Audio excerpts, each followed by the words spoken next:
Hello everyone, मेरा नाम रिया पाल है। आपका स्वागत है जेपी पाठशाला 2.0 में। आज हम पढ़ने वाले हिंदी ग्रामर में जो समास है, जो आपके ऑब्जेक्टिव क्वेश्चंस बनते हैं, वो पढ़ने वाले हैं हम। समास आप देखोगे, यहाँ पे मैंने डिफिनेशन लिखा हुआ है। दो या दो से अधिक पदों के मेल से बने शब्द को क्या कहते हैं बच्चों? समास कहते हैं, है ना। जैसे कि प्रति और दिन, यहाँ पे दो वर्ड शब्द मिले हैं ना, पद। एक पद ये हो गया प्रति, और ये हो गया पद यहाँ पे दिन। मतलब दो या दो से अधिक पदों के मेल से जो शब्द बनता है उसे समास कहते हैं, है ना। अब हम यहाँ पे पढ़ेंगे आगे समास के भेद। समास के भेद कितने होते हैं बच्चों? 6 होते हैं टोटल। जैसे कि पहला हो गया अव्ययी भाव समास, फिर हो गया तत्पुरुष समास, फिर हो गया द्विगु समास, फिर हो गया द्वंद्व समास, फिर कर्मधारय समास, फिर हो गया बहुब्रीहि समास, हमारा लास्ट। तो हम आज के इस टॉपिक में 3 समास पढ़ने वाले हैं, अव्ययी भाव, तत्पुरुष समास और द्विगु समास। नेक्स्ट पार्ट में हम जो दूसरा पार्ट हम करेंगे क्लास, उसमें हम द्वंद्व समास, कर्मधारय समास और बहुब्रीहि समास पढ़ेंगे। ओके, तो अभी हम नेक्स्ट पेज ले लेते हैं। यहाँ पे अव्ययी भाव समास। अव्ययी भाव समास किसे कहते हैं? जिसमें जिस समास में पूर्व पद अव्यय हो उसे क्या कहते हैं? अव्ययी भाव समास कहते हैं। अव्यय मतलब क्या हुआ? जैसे कि यहाँ पे ये पहले वर्ड जो यहाँ पे जुड़े हुए ना, प्रति हो गया, यथा हो गया, है ना, अनु हो गया, यहाँ पे नी हो गया। एक प्रकार से आप समझ लो जैसे कि उपसर्ग जिसे बोलते हैं। आप ऐसा भी बोल सकते हो कि जिस समाज में पहला पद उपसर्ग होता है ना। उपसर्ग मतलब अव्यय, दोनों सेम ही है। हाँ, तो ये जो यहाँ पे जुड़े हुए हैं, ये पहला पद क्या है? अव्यय है, समझे। अभी नी हो गया, यहाँ पे अथा हो गया, तो पहला पद अव्यय हो वो क्या कहलाता है? अव्ययी भाव समास, है ना। जैसे कि यहाँ पे प्रतिदिन, प्रतिदिन का विग्रह क्या होगा? दिन दिन, मतलब प्रत्येक दिन, हर दिन, है ना। यथाशक्ति का क्या होगा? शक्ति के अनुसार, है ना। यथाशक्ति का शक्ति के अनुसार। जैसे मैं आपको यथा से एक और बनाना चाहूंगी, जैसे हो गया एक एग्जाम्पल, यथा समय। यथा समय हो गया। यथा समय का क्या होगा भैया?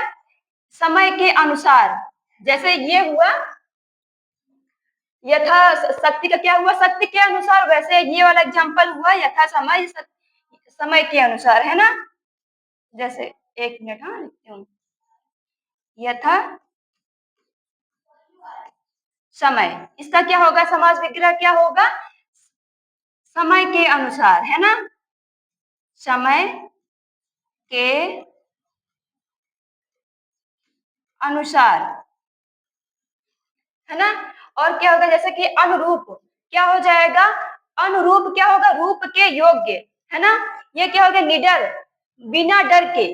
यथाविध क्या हो गया? विध के अनुसार, निडर हो गया। अभी अब नेक्स्ट पार्ट हम पढ़ने वाले हैं, इसमें और भी बहुत सारे एग्जांपल्स होते हैं। ओके, अभी हम क्या पढ़ने वाले हैं? तत्पुरुष समास। जैसा कि जिस समास में उत्तर पद प्रधान होता है उसे तत्पुरुष समास कहते हैं। उत्तर पद मतलब क्या हुआ? दूसरा वाला पद, है ना। जैसे यहाँ पे क्या हो गया? लोकप्रिय। उत्तर पद मतलब कि दूसरा वाला पद लोकप्रिय। लोक क्या? लोक मतलब क्या होता है? जनता, है ना। लोक मतलब लोक, लोक का प्रिय, जिसका हम विभाजन कर सकते हैं किसके आधार पर? कारकों के आधार पर। ये जो यहाँ पे का हो गया, की हो गया, से हो गया, का हो गया, ये सब क्या है? कारक ही तो है ना भैया। कारक आप लोग पढ़े होंगे, है ना। और मैं आगे भी पढ़ाऊंगी आपको। नेक्स्ट पार्ट हम ये कंप्लीट करने के बाद समास हम कारक पढ़ेंगे। ओके, तो कला में प्रवीण, इसका विखंडन क्या होगा? समास विग्रह क्या होगा भैया? कला में प्रवीण। कला प्रवीण क्या होगा? कला में प्रवीण। लोकप्रिय मतलब लोक का प्रिय। जलधारा मतलब जल की धारा, है ना। मन चाहा मतलब हो गया मन से चाहा। और गंगा जल का क्या हो जाएगा भैया? गंगा का जल। आप बीती क्या हो जाएगा? आप पर बीती, है ना। और रसोई घर का क्या हो जाएगा भैया? रसोई के लिए घर। अभी मैं 2 एग्जांपल आप लोग को और दे रही हूँ। जैसे हो गया यहाँ पे देशभक्ति, कौन सा है ये? देशभक्ति का विखंडन क्या हो गया भैया? देश के लिए भक्ति, है ना। देशभक्ति का क्या होगा विखंडन? समास विग्रह क्या होगा? देश के लिए भक्ति, देश के लिए भक्ति। और क्या हो गया? जैसे एक एग्जांपल देना चाहूंगी, राजभवन, है ना। राजभवन, राजभवन का होगा भैया राजा का भवन। क्या होगा समास विग्रह? राजा का भवन। राजभवन बराबर में इसका समास विग्रह होगा राजा का भवन, राजा का भवन। और एक हो गया जैसा धर्म ग्रंथ, आपसे क्वेश्चन पूछेगा धर्म ग्रंथ में कौन सा समास है, तो आपको क्या बताना है, तत्पुरुष समास। इसका विखंडन कैसे करना है धर्म ग्रंथ का, धर्म का ग्रंथ, है ना। क्या पढ़ेंगे इसको, विखंडन इसका क्या होगा, धर्म का ग्रंथ, है ना, धर्म का ग्रंथ हो जाएगा, समझे। तो आप लोग के यहाँ पे इसका डेफिनेशन तो ये है ना कि जिस समास में उत्तर पद प्रधान होता है उसे तत्पुरुष समास कहते हैं। और मैं अपने अकॉर्डिंग बताना चाहूंगी आपको कि जिस मतलब समास में आपको इजिली समझने के लिए बताना चाहूंगी, जिस समास में क्या होता है, हमें कारकों की सहायता लेनी पड़ती है, जिस समास का विखंडन करने में हमें कारकों की सहायता लेनी पड़ती है, वो क्या वहां पे क्या होता है, तत्पुरुष समास। मतलब हम आपको पहचानने के लिए ट्रिक बता रहे हैं कि जिस समास में कारकों की सहायता, विखंडन करने के लिए हमें कारकों की सहायता लेनी पड़ती है। जैसे यहाँ पे क्या हो गया, में हो गया, का हो गया, की हो गया। मैंने आपको बताया ना का और की क्या है, कौन सा कारक है, संबंध कारक है। तो यहाँ पे कारकों की सहायता लेनी पड़ रही ना हमें तत्पुरुष समास का विखंडन करने में, मतलब कि समास विग्रह करने में। तो ये क्या हो गया, तत्पुरुष समास। इसके बाद हम क्या पढ़ेंगे, तत्पुरुष समास के बाद हमारा नेक्स्ट समास है द्विगु समास। ये तो भैया बहुत इजी है। क्या है कि जिस समास का पहला पद क्या होता है, संख्यावाची, तो क्या हो जाता है वो द्विगु समास कहलाता है ना। प्रथम पद क्या होता है, पहला पद क्या होगा, वो संख्यावाची, तो क्या होगा वो द्विगु समास, है ना। जैसे कि यहाँ पे हो गया पंचवटी, तो पंचवटी का क्या होगा समास विग्रह भैया, पांच वटों का स्थान। वट मतलब समझते हो ना आप लोग, वट मतलब एक पेड़ होता है, जैसे पांच पेड़ एक साथ में लगे हुए हो, तो क्या हो जाएगा, पंचवटी, पांच वटों का स्थान। चौमासा, मास मतलब क्या होता है भैया, यहाँ पे की मात्रा रहेगी,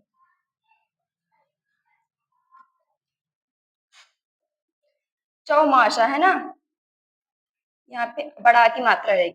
मास मतलब क्या होता है, माह, है ना, बोलते नहीं एक मास हो गए, दो मास हो गए, है ना। मास मतलब वो वाला मास मत समझ लेना भैया, मास मतलब क्या होता है, माह, है ना, माह मतलब महीना। तो चार मासों का समूह क्या हो जाएगा, चार महीना, है ना। चौमासा मतलब चार महीनों का समूह, चार मासों का समूह, है ना। दोपहर, आपसे क्वेश्चन पूछ देगा कि दोपहर में कौन सा समास है, तो आपको बताना है कौन सा समास है भैया, दोपहरों का समाहार, क्या हो जाएगा वो, दोपहर। कौन सा समास है, द्विगु समास। क्या है, पहला अक्षर क्या है, ये संख्यावाची है ना भैया। यहाँ पे पंच हो गया, चौ, चौ मतलब चार हो गया, दो मतलब दो, नौ मतलब नौ, ती मतलब तीन, है ना। तिराहा मतलब तीन राहों का समूह। आप लोग के चौराहे पे होते ना, चौराहा जहाँ, चौराहा क्या होता है जहाँ पे चार रास्ते क्रॉस होते हो, तिराहा क्या होगा जहाँ पे तीन रास्ते एक दूसरे को क्रॉस करते हो, है ना। तो ये क्या हो गया, तिराहा।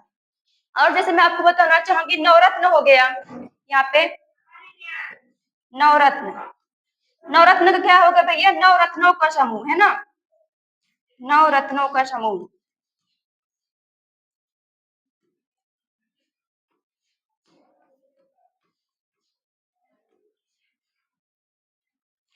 और क्या हो गया, नवरत्नों का समूह हो गया, त्रिभुज हो गया, है ना। जैसे त्रिभुज, त्रिभुज मतलब तीन भुजाओं का समूह, है ना, तीन भुजाओं का समूह।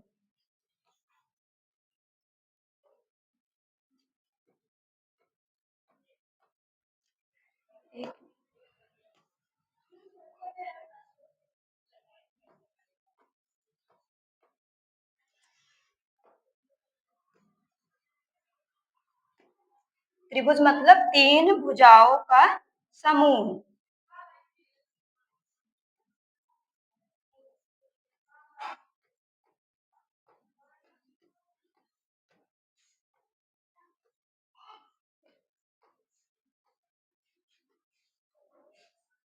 तीन भुजाओं का समूह। और क्या होगा, जैसे कि चौराहा, जैसे कि यहाँ पे तिराहा है, वैसे आप क्या लिख सकते हो, चौराहा मतलब चार राहों का समूह।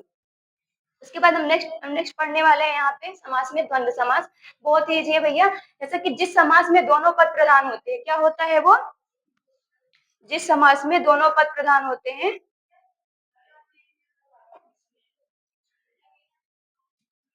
जिस समास में दोनों पद प्रधान होते हैं, क्या कहलाता है, द्वंद्व समास। जैसे कि भाई बहन, और इसमें आपको बताना चाहूंगी, आप इसका पहचान कर सकते हो समास विग्रह करने पर क्या होता है यहाँ पे, और अथवा या एवं का प्रयोग करते हैं। जब इसका समास विग्रह करेंगे भैया, यहाँ पे क्या लिखेंगे हम, भाई बहन का क्या होगा समास विग्रह, भाई और बहन, भाई और बहन, है ना। उसके बाद क्या होगा, जय पराजय, क्या हो जाएगा भैया, जय और पराजय। उसके बाद क्या है, गंगा यमुना, क्या हो जाएगा इसका विखंडन, गंगा और यमुना, है ना। ये हो गया जय और पराजय। और ये गंगा यमुना क्या हो गया भैया, गंगा और यमुना, गंगा और यमुना। फिर हमारा क्या हो गया, पाप और पुण्य, ऐसे बनेंगे दिन और रात। ऐसे जैसे ऐसे और भी बन सकते हैं एग्जाम्पल आपके मैं बताना चाहूंगी, जैसे दिन रात हो गया, आज कल हो गया। आज कल में कौन सा समास है भैया, आज कल कौन सा समास है भैया, द्वंद्व समास। यहाँ पे दोनों पद प्रधान है, दोनों के बिना मतलब अर्थ पूरा नहीं हो पा रहा ना, आज और कल दोनों पद यहाँ पे प्रधान है। क्या हो जाएगा इसका विखंडन भैया, आज और कल। जैसे आप लोग लिखते हो दाल और चावल, बोलते हो ना दाल और चावल, है ना, सब्जी और रोटी, तो इसका क्या हो जाएगा विखंडन आज और कल का, आज, आज कल का विखंडन हो जाएगा आज और कल, है ना। और जैसे कि आप लोग बोलते हो दाल चावल, बोलते हो ना भैया, दाल चावल खाना है, मम्मी से बोलते हो ना, तो क्या हो जाएगा ये, दाल और चावल, दाल और चावल,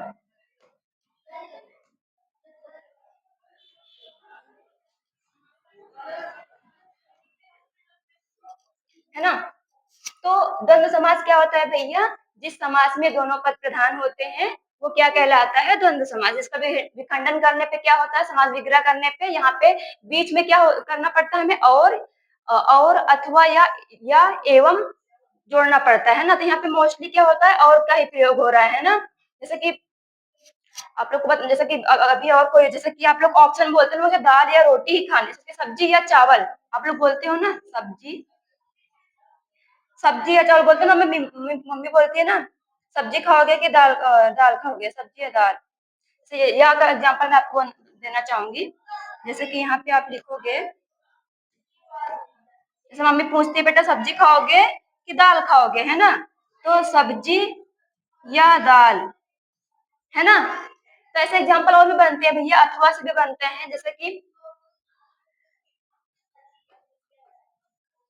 आज अथवा कल, ऐसे आपको एग्जांपल देगा, मतलब ऑब्जेक्टिव क्वेश्चन देगा और आपसे पूछेगा आज और अथवा में आज और अथवा में कौन सा, नहीं आज और कल में, यहाँ पे आज अथवा कल, ऐसे आपको एग्जांपल देगा। और मतलब ऐसे एक लाइन अंडरलाइन कर देगा और ये भी ये अंडरलाइन करेगा, अथवा पूछेगा ये अथवा शब्द कौन से समास में आता है, या फिर ये पूरा अंडरलाइन करके यही आपसे पूछ लेगा ये कौन सा समास है ना। आज और अथवा कल, आप लोग बोलते हैं ना आज या कल हम स्कूल नहीं जाएंगे, है ना, छुट्टी है हमारी, कल हो सके तुम्हारी छुट्टी है ना, मतलब ऑप्शन आप देते हो, तो वहां पे क्या हो जाएगा, आज अथवा कल मैं स्कूल नहीं जाऊंगा, मतलब अभी पक्का नहीं है कि आज कल मैं स्कूल जाऊंगा या नहीं जाऊंगा, आज मैं स्कूल जाऊंगा या नहीं जाऊंगा, है ना। तो द्वंद्व समास ये हो गया भैया। फिर हमारा नेक्स्ट समास है कर्मधारय समास। कर्मधारय समास क्या होता है, जिसमें एक पद विशेषण, है ना, क्या होता है, एक पद विशेषण होता है और एक पद विशेष्य होता है। भैया विशेषण तो आपको सभी पता है, आपको सभी को पता होगा, है ना, कि जो विशेषता कहला, जैसे कि राम काला है, तो काला यहाँ पे क्या हो गया, विशेषण, है ना, जो संज्ञा सर्वनाम की विशेषता बताता है उसे विशेषण कहते हैं। विशेष मतलब जिसकी विशेषता बताई जाए, विशेष मतलब क्या हो गया भैया, जिसकी विशेषता बताई जाए, है ना, जिसकी विशेषता बताई जाए,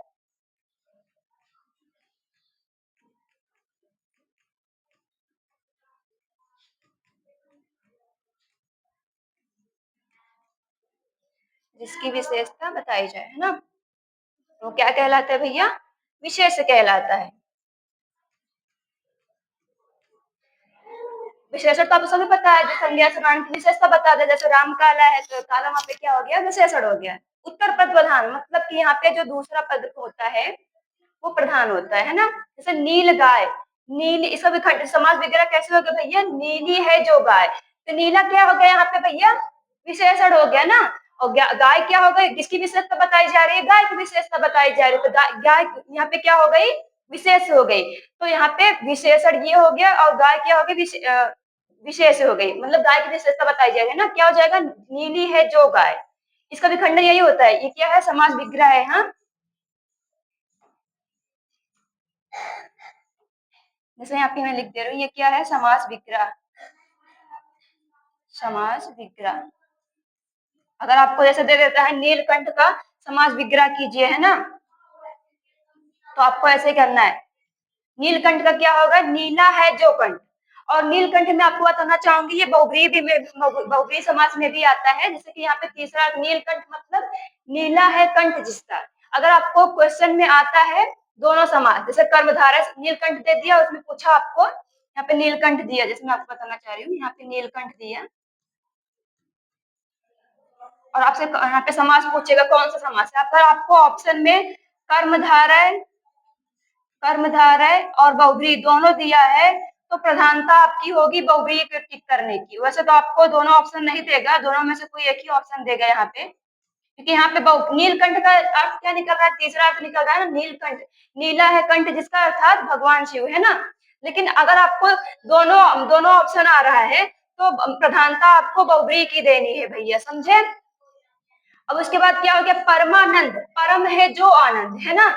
फिर दूसरा क्या, तीसरा क्या हो गया, नीलकंठ, तो मैंने बता दिया यहाँ पे नीला है जो कंठ। महात्मा का क्या हो गया भैया, महान है जो आत्मा।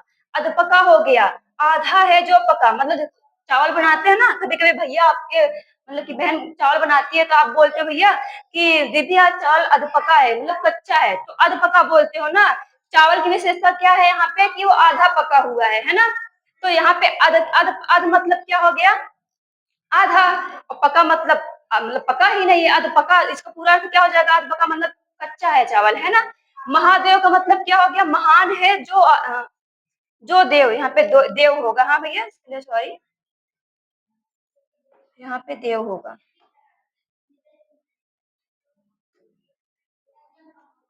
महान है जो देव।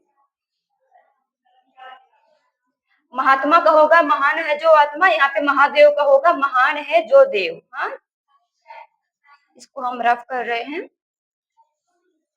यहाँ पे लिखना है महान है जो देव।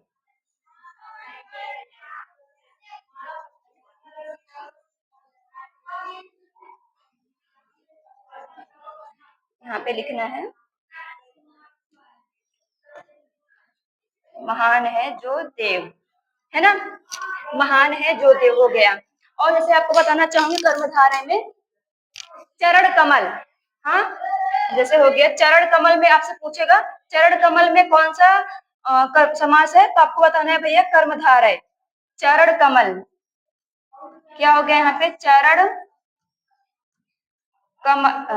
कमल मतलब चरण की विशेषता क्या है, कि चरण जो है कमल के समान है, कमल की तरह है ना। तो यहाँ पे क्या हो जाएगा, चरण कमल का हो जाएगा जो चरण, एक मिनट, जो चरण कमल के समान है, जो चरण कमल के समान है, कमल के समान है ना। चरण कमल हो गया भैया। और भी बहुत सारे एग्जाम्पल आते हैं, जैसे कि महान है जो देव हो गया। तो अभी आपको एक वर्ड में बताना चाहूंगी, अभी फिर से मैं रिपीट कर दे रही हूँ, जिस समास में एक पद विशेषण और एक पद विशेष होता है वो कर्मधारय समास कहलाता है, उत्तर पद प्रधान होता है।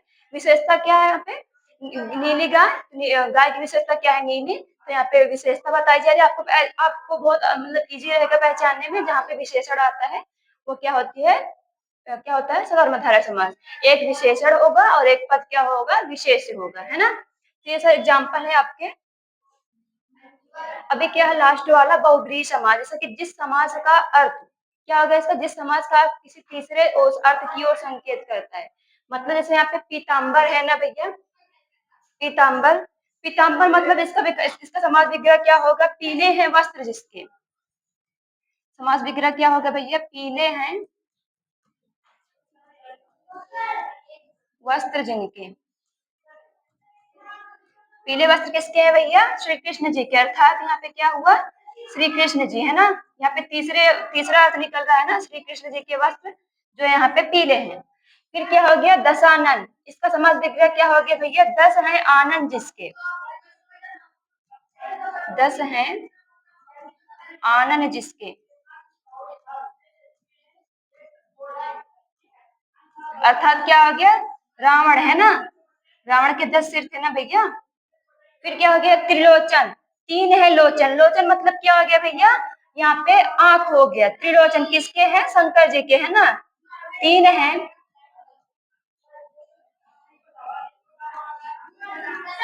लोचन जिसके, है ना।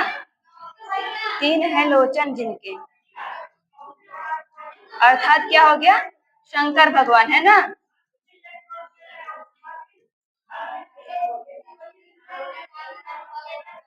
फिर क्या हो गया? निशाचर, निशाचर का क्या हो गया? जो रात को भ्रमण करते हैं ना,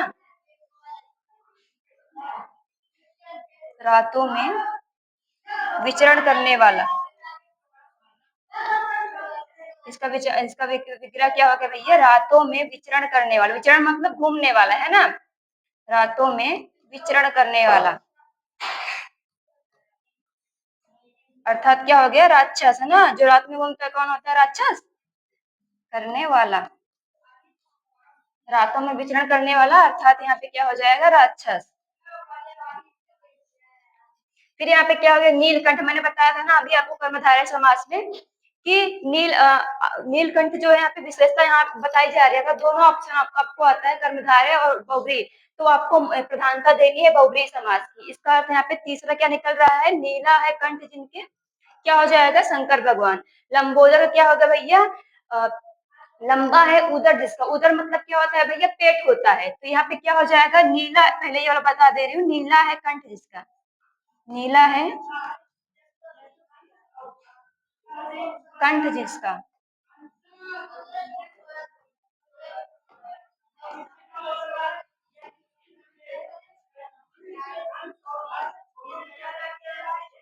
नीला है कंठ जिसका, है ना, क्या हो जाएगा? अर्थात शंकर जी है ना, महादेव जी। उसके बाद क्या है यहाँ पे? लंबोदर, लंबोदर का क्या हो जाएगा? लंबा है उदर जिसका। उदर मतलब क्या होता है भैया? पेट होता है। किसका पेट लंबा है मतलब बड़ा है? गणेश जी का ना। लंबा है उदर जिसका,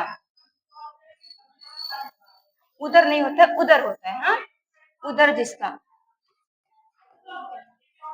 लंबा है उदर जिसका। अर्थात क्या हो गया? गणेश जी है ना।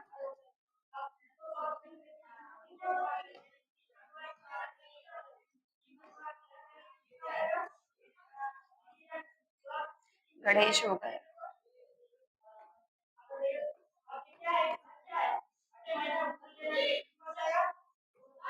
गणेश जी हो गया और ये शंकर जी। नीला है कंठ जिसका। ओके भैया, अभी ये समाज जो है हमारा टॉपिक खत्म हुआ है। अभी हम नेक्स्ट पार्ट में पढ़ेंगे कारक। तो वहाँ पे आपको हम कारक पढ़ाएंगे। ओके, आप लोग को मैंने अभी जितने यहाँ पे कारक पढ़ाए हुए हैं आपको रिवीजन करना है, अपने कॉपी में नोट डाउन करना है, वीडियो को स्टॉप करके आपको नोट डाउन करना है और उसको रिवीजन करना है, पढ़ना है। आपको एग्जाम्स में आपको बहुत हेल्पफुल रहेंगे। आशा करती हूँ मैंने अच्छा पढ़ाया होगा। आप उसके लिए क्षमा चाहते हैं। मिलते हैं फिर नेक्स्ट क्लास में हम। ओके, तब तक के लिए अलविदा, जय हिंद।